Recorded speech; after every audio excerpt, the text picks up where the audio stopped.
पीछे रह गए, नबी के संदेश तक रह गए, और वो 6 मुहरों वाले कहते हैं ये तो गर्जना वाले हैं। सो हम कहां हैं? मैं नहीं कह रहा हूं, नबी कह रहा है नेक्स्ट 229 229, परंतु वास्तविक सच्ची कलीसिया मार के ठीक मध्य में चलती है। हालेलुया। यदि आप ध्यान देंगे तो पाएंगे यह वह कलीसिया से बाइबल का ज्ञान है कि परमेश्वर क्या कहता है। इसे इस बात का ज्ञान नहीं कि महान व्यक्ति क्या कहता है, लेकिन इसे इस बात का ज्ञान है कि परमेश्वर क्या कहता है। हालेलुया। और वह अपने हृदय में आत्मिक रूप से काफी सरगर्म है। Praise the Lord. यह उस मार्ग पर है, यीशु ने कहा वहां एक राजमार्ग होगा, और इस संदेश में जो राजमार्ग का संदेश है, नबी कहता है राजमार्ग मार्ग के मध्य में होता है। हालेलुया। क्या विश्वास करते हैं? Praise the Lord. मैं अपने हृदय से विश्वास करता हूं कि परमेश्वर शाम को हमारे लिए कुछ करने वाला है। कितने लोग विश्वास करते हैं? प्रभु आपको आशीष दे। हालेलुया। आमीन। सो शाम को इस बारे में देखने उजियाला हो।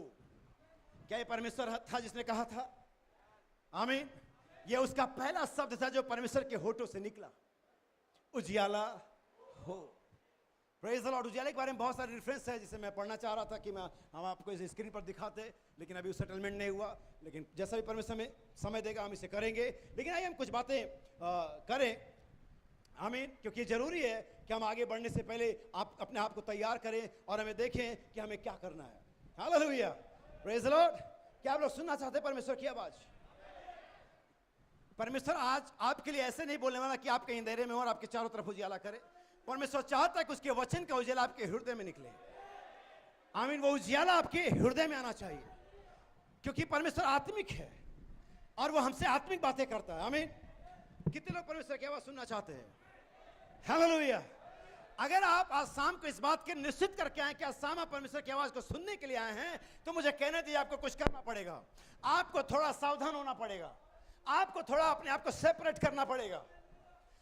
आमीन। आप कहेंगे प्रभु का धन्यवाद, हम सब बिलीवर्स हैं, हम यहाँ अकेले बैठे, कोई शोर नहीं, कोई इंटरफेयर नहीं, कोई बातें नहीं है, फिर भी आप हो सकता है कि आवाज ना सुन पाए। आमीन। इसलिए शाम को आपको आवाज सुनने के लिए अपने आप को सेपरेट करना पड़ेगा। कई बार आपके पास फोन आता होगा, शायद हो सकता है बस में, ट्रेन में है, भीड़ में है, और आप हेलो हेलो करते हो सकता है आप घर में हो, लेकिन बच्चे शोर मचा रहे हैं। हो सकता है कि टेलीविजन चल रहा हो सकता है कि कोई और गीत चल रहा, मसीही गीत हो सकता चल रहा हो, और आपको फोन आता है, लेकिन आप बराबर सुन नहीं पाते हैं। फिर आप फोन लेते हैं और साइड में जाते हैं, क्योंकि आप एक आवाज सुनना चाह रहे हैं, जो कॉल आई आप उसे सुनना चाह रहे हैं। और इसके लिए आप क्या करते हैं? अपने आप को सेपरेट करते, शोर से, बच्चों से, सारे इंटरफेयर से, सारी दुनियावी बातों से अपने आप को सेपरेट करते हैं, अकेले में आते हैं ताकि आप एक आवाज सुन सके। हालेलुया। आज शाम यहां पर बैठे हो सकते हैं, लेकिन हो सकता है आपके अंदर एक विचार चल रहा हो, शैतान अविश्वास दे रहा हो, शैतान आपको गर्मी दे रहा हो, परेशानी दे रहा हो, लेकिन सेपरेट करो, साइड में आ जाओ। मैं उस एक आवाज को सुनना चाहता हूं जो स्वर्ग से बुला रही है, जो परमेश्वर की आवाज है, जो पुनरुत्थान की आवाज है, जो हमारी बेदारी की आवाज है, जो कहती है उजियाला हो, और वो उजियाला आपके अंदर में चमकेगा। हालेलुया। वो उजियाला आज यहां शाम को है, क्योंकि परमेश्वर ने कहा उत्पत्ति में उजियाला हो, वही परमेश्वर आज शाम को यहां पर है, वही आज फिर से कहने वाला उजियाला हो, और तब वैसा ही हो गया। अगर आप पढ़ेंगे ऐसा है तो ये बल से 33 का 9 है, जब उसने कहा वैसा ही। विश्वास करिए, जो वो कहता है वो होता है। वो यहोवा है जो बदलता नहीं है, वो परमेश्वर है, वो मनुष्य नहीं है, वो झूठ नहीं बोलता, जो कहता है वो उसे करता है। आप जानते हैं वो क्यों करता है? क्योंकि वो जानता है वो क्या कह रहा है। वो हमारी तरह का नहीं है। हम किसी के दुख में जाते हैं, कोई मर गया है, किसी का कुछ हो गया है, किसी की परेशानी है, हम कहते हैं भाई चिंता नहीं करो, जब भी जरूरत हो कॉल मी। हम नहीं जाने हमने क्या कह दिया। कभी उसको जरूरत पड़ जाती है, भाई क्या 10,000 रुपये मिलेंगे? भाई अभी तो मैंने खुद ही उधार लिए थे, मैं क्या करूं, इसमें बहुत परेशानी, 3 महीने से सैलरी नहीं आई है। क्योंकि उसने जो कहा ना भावना में बह करके, वो जानता नहीं क्या कह रहा है, इसलिए जब करने का समय है वो कर नहीं पाया। लेकिन जब परमेश्वर कुछ कहता है तो वो जानता है वो क्या कह रहा है, और उसे पूरा करने में लोग कहेंगे रैप्चर कैसे होगा, लोग कहेंगे गर्जनाएं कैसे प्रकट होंगी, अभी तो नबी चले गया। परमेश्वर जो कहता है वो जानता है वो क्या कह रहा है और पूरा करने में सामर्थ्य है। आप इस मीटिंग में शायद बहुत सारी अपेक्षाओं के साथ आए होंगे। शायद किसी को चंगाई चाहिए होगी, किसी को पवित्र आत्मा चाहिए होगा, किसी को अपने बच्चों का उद्धार चाहिए होगा, किसी को अपनी पत्नी का चाहिए, किसी को पति का, किसी को कुछ। विश्वास करिए, जो उसने कहा है वो उसे करेगा। वो वादों का परमेश्वर है, वो वादों का सच्चा है। उसने हमसे वादा किया है। आमीन, आमीन। क्या आप उसके वादे विश्वास करते हैं? हालेलुया। मैं नहीं जानता कितने लोग करते हैं, लेकिन मैं आपको कुछ बताने जा रहा हूं कि आप सुनने जा रहे हैं। सभी लोग, आज इतने लोग यहां बैठे हैं, बच्चे से लेकर के बूढ़े तक, चाहे किसी भी जाति धर्म संस्था के हों, सभी लोग विश्वास करते हैं वादे पर। क्या नहीं करते हैं? करते हैं, नहीं करते हैं? चलिए मैं बताता हूं कैसे करते हैं। ये 100 रुपए का नोट देख रहे हैं आप लोग, ये क्या है? ये 100 रुपया नहीं है। आज मैं आपको इसकी हकीकत बताता हूं। ये ठीक एक पेपर के समान, पेपर का एक टुकड़ा है, पीस ऑफ पेपर जस्ट। ये कोई 100 रुपया नहीं है। अगर आपके पास सिक्का है, कोई कॉइन है, उस पर नहीं लिखा है, वो मुद्रा है, वो मुद्रा है। लेकिन ये मुद्रा नहीं है, ये नोट है, सिर्फ नोट। जैसे मेरे पास अभी नोट्स लिखे हुए ना, ये नोट्स और इस नोट में कोई फर्क नहीं। ये भी पेपर है, ये भी पेपर है। लेकिन आप जानते हैं इतना कारागार क्यों है? इससे मर्डर हो जाता है, इससे ईमान बिक जाता है, इससे दवाइयां आ जाती, सब्जी आ जाता है, पेट भर जाता है। लेकिन तो अभी ये नोट है नहीं, इस पे एक वादा लिखा हुआ है।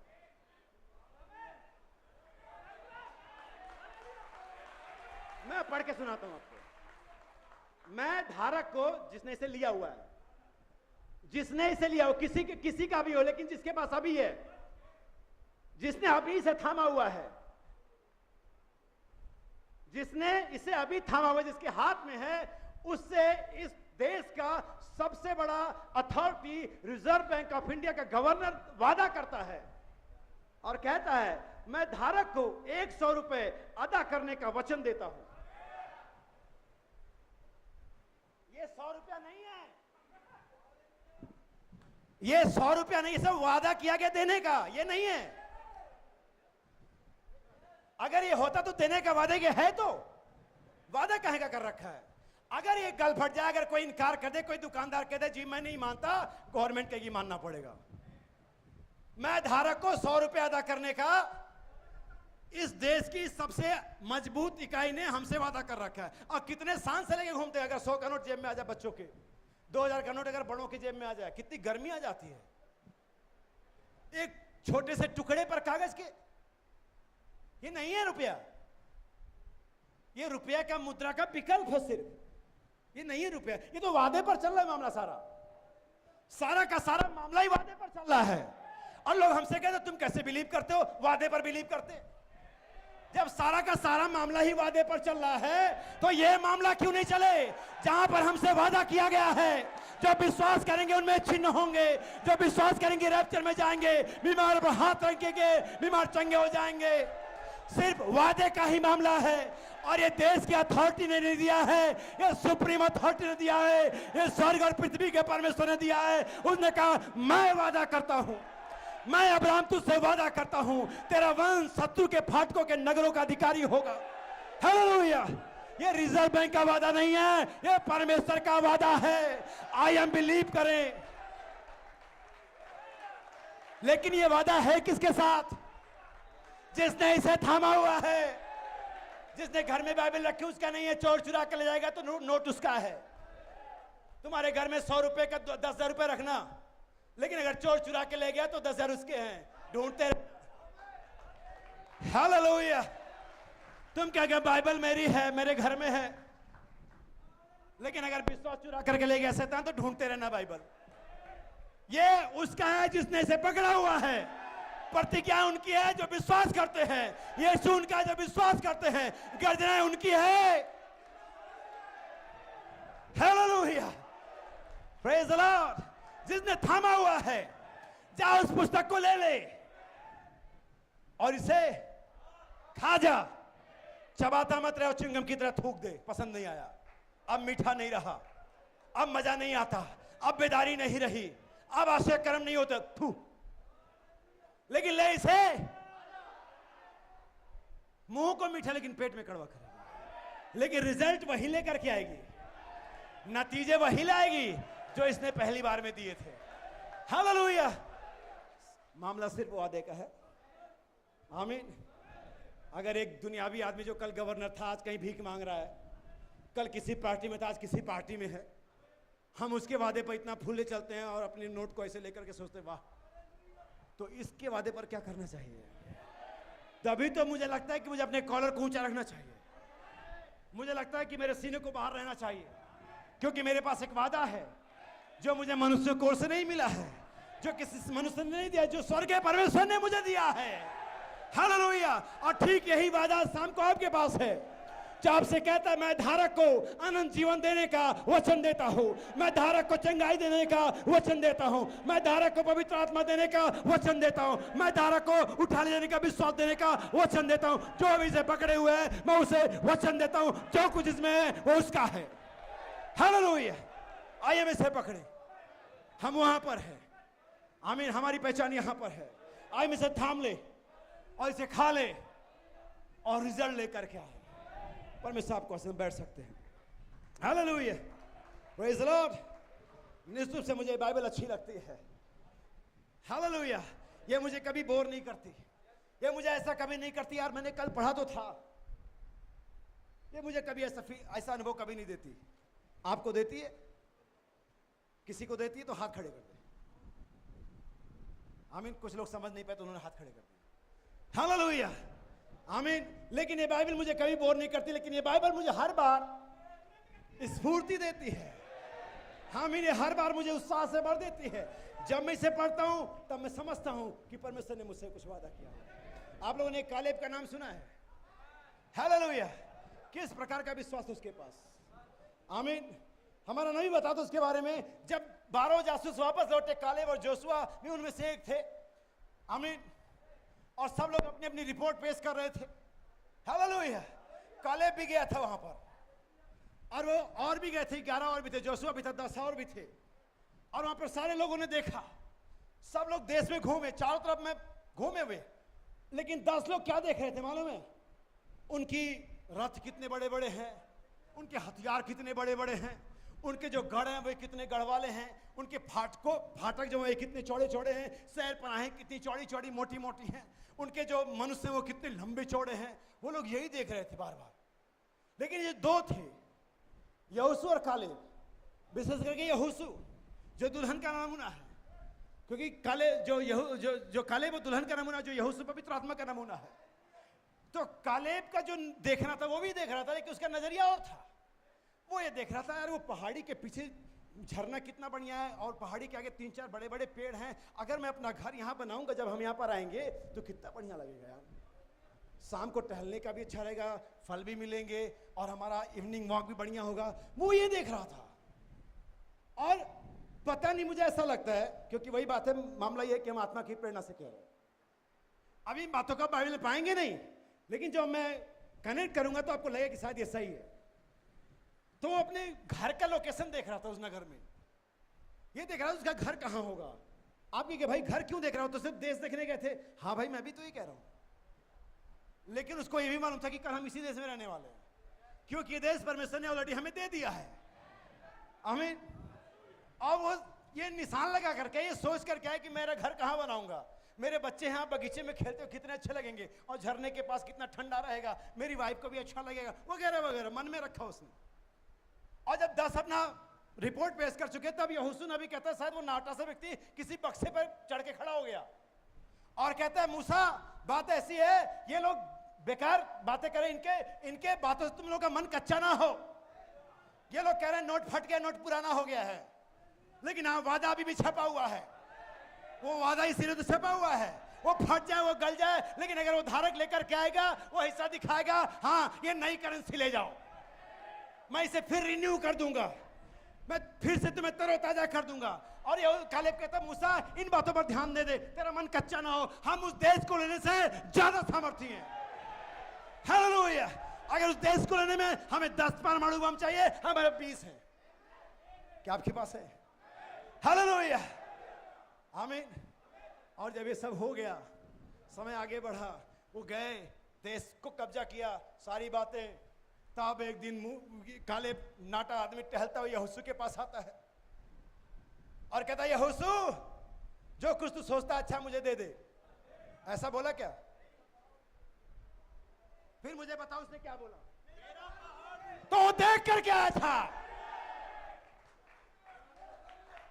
वो देख कर क्या आते थे? कहते मेरा पहाड़, या उसे जो हिस्सा बनता है वो दे दे। नहीं, या उसे जो तुझे अच्छा लगता है वो दे दे। नहीं, नहीं, मैं पहले ही देख कर क्या हूं, मैंने चिन्ह लगा दिया है, मैंने साइन कर दिया है, मेरे मन में बसा। इसलिए यहोशू आज मेरा पहाड़। नबी कहता दुल्हन जानती उसका हिस्सा क्या है, उसे जानना मसीह की देह में कहां पाई जाती है, उसे मालूम होना चाहिए, बुलाया जाना, उसे पक्का करना है। मेरा सेवकाई, मेरा आत्मा, मेरा भाग, मेरा स्थान मुझे दे दे। हालेलुया। हम पहले उस देश में से होकर के आए हैं, हमारा देश नया नहीं है। प्रभु तू जो चाहता दे दे। नहीं, मेरा हिस्सा मुझे चाहिए। अगर मैं सॉन्ग लीडर हूं वही चाहिए, अगर मैं झाड़ू लगाता हूं मुझे पादरी नहीं बनना है। हालेलुया। अगर मेरी सेवकाई पुलपिट के पीछे, मुझे सामने नहीं आना है। अगर मेरी सेवकाई यहां, मैं पीछे नहीं जाऊंगा। मेरा हिस्सा, मेरा भाग। और जब उजियाला होता है, इन्हें परमेश्वर ने उत्पत्ति में पहले में कहा उजियाला। कभी आप घर में गए अपने, जब लाइट नहीं रहती है, यार चाबी कहाँ है, माचिस कहाँ है, टॉर्च कहाँ है, फोन कहाँ है, स्विच कहाँ है, कुछ नहीं पता ना। कुछ नहीं पता रहता जब अंधेरा रहता है, पता रहता है, लेकिन हमारे पास स्विच होता है और अक्सर हम उसे दबाते हैं और हमें सब दिखता है। तो हम क्या करते हैं, लाइट क्या करती है, हम चीजों को जो गड़बड़ छड़बड़ रखी हुई हैं, हम उन्हें सेट सही करते हैं। यानी जब उजियाला आता है तो चीजों को उसके स्थान पर रखा जाता है। हो सकता है कि आपका रिमोट फ्रिज के ऊपर पड़ा हो, आमीन। हो सकता है कि आपका पानी का जग टीवी के ऊपर में रखा हुआ, अंधेरे में किसी ने रख दिया भाई, अक्सर ऐसा होता है। लेकिन जब उजियाला आता है तो हमें हमारी जगह पता चलती है, हमें हमारे घरों में हर स्थान का जगह का पता चलता है। वही जब वचन का उजियाला आता है तो हमें पता चलता है हम मसीह में कहां हैं। इले परमेश्वर का उजियाला हो ताकि चीजें क्रम में आ सके, ताकि चीजें सुव्यवस्थित हो सके, ताकि हर एक चीज को ऑर्डर बाय ऑर्डर लेकर के आगे जा सके। आज शाम हमें उसी लिए उजियाले की जरूरत है। ये शाम के समय और वो हुआ है। हालेलुया। परमेश्वर आपको आशीष दे। आइए हम कुछ बाइबल की आयतों को पढ़ें।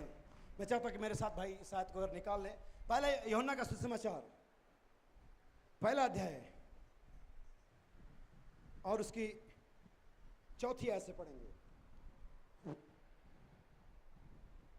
यूहन्ना का सुसमाचार पहला अध्याय चौथी आयत से पढ़ेंगे।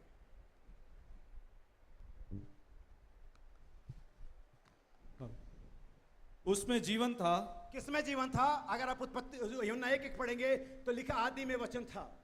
आइए मेरे साथ थोड़ी पीछे चले। आदि में, जहां हमने उत्पत्ति 1-2 में पढ़ा, वहां की बात कर रहा है वो। ये यूहन्ना हमें वही पहुंचा रहा जो हमने पढ़ा है। जिसने कहा उजियाला हो, वो स्पोकन वर्ड था, वो वचन था, बोला वो वचन था। आदि में वचन था, वचन परमेश्वर के साथ था, वचन ही परमेश्वर है और उस वचन में जीवन था। वो वचन जीवनदायक था, वो वचन फ्रूटफुल था, वो वचन वास्तविक था। आमीन। क्या मेरे साथ है? वो वचन वास्तविक था, जीवनदायक। उसमें, उस आदि वाले वचन में, उस वचन में जीवन था। वो लिटरल वर्ड नहीं था, वो जीवन का वचन था। मेरे भाइयों बहनों, थोड़ी देर मेरे साथ रहना। आप उत्तेजना की बातें हो गई कुछ समय, अब मैं कुछ सिखाने जा रहा हूं। उसमें वचन था, जीवन था और वो जीवन मनुष्यों की ज्योति थी। और वो जो जीवन था वो मनुष्यों की ज्योति थी। किसकी ज्योति थी? क्या वो हम और आप हैं? वो वचन जिसमें जीवन था, वो जीवन मनुष्यों की। इसीलिए यीशु ने मत्ती के सुसमाचार में उसने कहा तुम्हारा उजियाला, लेट योर लाइट शाइन। तुम्हारा उजियाला, कौन सा उजियाला? जिसमें जीवन था और वो वचन है। काश कि आप कनेक्ट कर पाए। उसमें जो आदि में वचन था उसमें जीवन था और वो जीवन मनुष्यों की ज्योति थी। और आगे, और ज्योति अंधकार में चमकती है। ज्योति कहां चमकती है? अंधकार में। नबी की एक बात मुझे बहुत अच्छी लगती है। नबी कहता है जितने भी आर्टिफिशियल लाइट्स हैं, आभासी उजाले हैं, दिखने वाले उजाले हैं, वो सब उस असली उजाले के सामने कुछ भी नहीं है। जैसे सारे लाइट्स आपको जलना है, ये सारे आर्टिफिशियल्स हैं, ये शैतान ने या साइंस ने में दिए हैं, ठीक है। लेकिन जब एक सूर्य उदय होता है, सिर्फ एक सूर्य उदय होता है, और अभी वो उदय भी नहीं हो पाया होता है, अभी पूरा निकल भी नहीं पाया होता, कि जितने भी आभासी उजाले हैं उनकी रोशनी कम होते चले जाती है। वो जो बड़े ब्राइटर लगते हैं, बड़े जो शाइनिंग लगते हैं, आंखें बंद हो जाती हैं, अब उनकी तरफ देख सकते हैं। अच्छा, ये लाइट बड़ा रात को बड़ा तेज लग रहा था, रात को बड़ा तेज लग रहा था ये। जब तक बाइबल नहीं आती, वो पादरी को देखो कितना धार्मिक, कितना दुआ कर रहा था, वो भी आके करता है, लेकिन उसको वचन बताओ एकदम आग बबूला हो जाता है। वो जो बड़ा ईमानदार, बड़ा सज्जन, बड़ा धर्मी लगता है, उसको बाइबल बताते ही एकदम से आग बबूला हो जाता है। क्योंकि आर्टिफिशियल लाइट के सामने जब असली लाइट जब आती है, तो जो नकली लाइट है ना, कुछ नहीं है। तब हमें पता चला कि यार ये तो असली उजाला तो यहां रखा हुआ है, वो उजाला है, वो असली original light, light of the world. Yeshu कहा मैं जगत की ज्योति हूं, मैं उसके बारे में देखूंगा अभी। लेकिन यहां पर देखते हैं वो उजाला, वो जीवन मनुष्य की ज्योति थी। और ज्योति अंधकार में चमकती कहां है। चमकती है? अंधकार में चमकती है, और अंधकार ने उसे ग्रहण ना किया।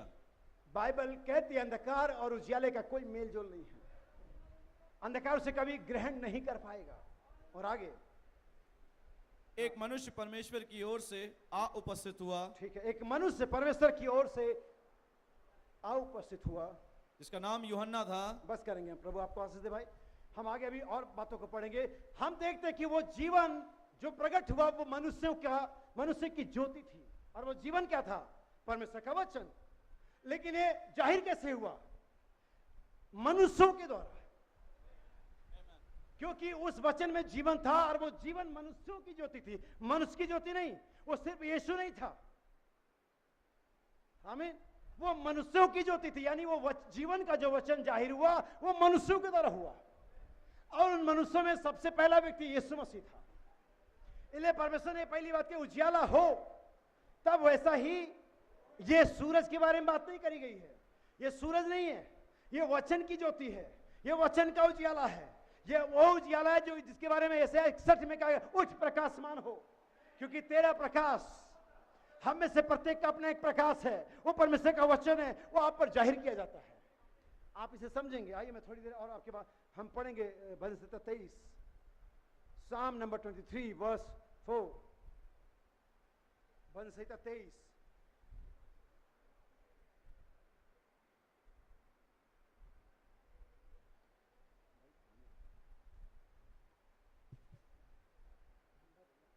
चाहे मैं घोर अंधकार से भरी हुई तराई में होकर चलूं, चाहे मैं घोर अंधकार से भरी हुई तराई में होकर के चलूं, तो भी हानि से ना डरूंगा।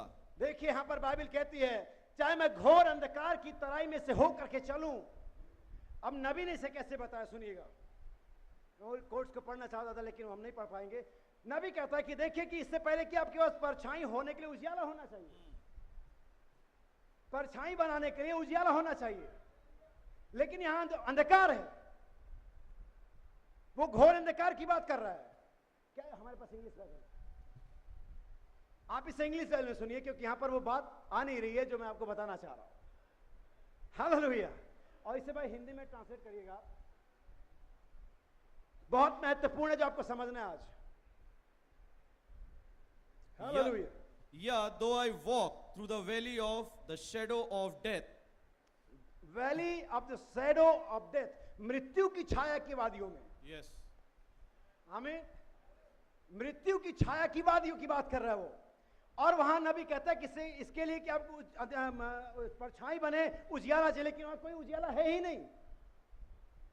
हमें वहां उजियाला है ही नहीं, तो छाया कैसे? इसलिए नबी कहता है कि याद रखिए ये जो छाया है ये बाहरी छाया नहीं है, ये मृत्यु की छाया है, ये आपकी छाया नहीं है। आप अंधकार में चले ना चले, आप ये मत सोचे कि आप उजियाले में तो कोई फिक्र नहीं है। ओ प्रभु का धन्यवाद, मुझे अंधियारे से बड़ा डर लगता है। मैं आपको बताना चाहूंगा अंधियारा आपके अंदर में है। हालेलुया। वो अंधियारा बाहर नहीं है मेरे भाई बहनों, वो अंधियारा आपके अंदर में है। और वो अंधियारा मृत्यु का अंधियारा है, मृत्यु की छाया है। बहुत सारे लोग सोचते हैं, मैं भी डरता हूं, हो जाता हूं एरोप्लेन में जाएं बड़ा रिस्क है भाई, कभी भी तो खराब हो जाएगा। तो ट्रेन थोड़ा सेफ है। नहीं, ट्रेन सेफ है? ट्रेन कोई सेफ नहीं है। मुझे तो लगता सेफ है। कई बार देखा कि 3-4 पटरियां एक के ऊपर ऊपर चढ़ी रहती हैं। एक बार एक एक्सीडेंट हुआ था यही लखनऊ के आसपास, जो लगभग 10 मीटर लंबी या 20-25 मीटर लंबी जो बोगी होती है वो कुल चिपट करके 15 मीटर की हो गई थी। सेफ थोड़ी होता है। लोग कहते बस में से, लोग कहते बाइक से, कहीं भी सेफ नहीं है। आप आराम से घर में बैठे हुए हैं, कब हार्ट अटैक आ जाएगा पता ही नहीं है। तो मेरा समझाने का जो मतलब है कि जो मृत्यु की छाया है वो आपके अंदर है। वो जो अंधकार है मृत्यु का आपके अंदर में है। आप इससे भाग नहीं सकते कि आप मरेंगे नहीं। दुनियावी तौर से बात कर रहा हूं मैं, क्योंकि जैसे पाप किया गया वो मृत्यु आपके अंदर में बैठ गई। फाइनली एक दिन आपको मरना ही मरना है। दुनियावी तौर से शरीर की बात कर रहा हूं मैं, क्योंकि जो मृत्यु आपके अंदर में है, नबी कहता है जब आप सूरज उदय होता है सूरज के सामने खड़े हो और आपकी छाया बहुत लंबी होगी, लगभग मीटरों के हिसाब से होगी, लेकिन जैसे सूरज ऊपर बढ़ता चला जाएगा वो छाया कम और कम और कम होती चली जाएगी और फाइनली वो खत्म हो जाएगी। आपका जीवन चक्र ऐसा ही है। आमीन। थोड़ी देर मेरे साथ कनेक्ट रहना। इले दाऊद कहता है अगर मैं मृत्यु की छाया की वादियों में से भी होकर के चलूं तो भी हानि से, क्योंकि तू मेरे साथ रहता है। क्योंकि जो जीवन की ज्योति है, वो जो परमेश्वर का जीवन है वो मेरे अंदर में है, चाहे मैं मर भी जाऊं। हालेलुया। क्योंकि जब मसीह आता है तो उजियाला आता है। क्योंकि परमेश्वर का पहला काम क्या था? उजियाला देना, उजियाले के लिए बोलना, और वैसा ही हो गया। अगर आपको समझ नहीं है तो मैं एक आयत पढ़ने के साथ आपको कंफर्म कर दूंगा। मत्ती 4:16, मत्ती 4:16 हम इसे पढ़ते हैं। पढ़िए।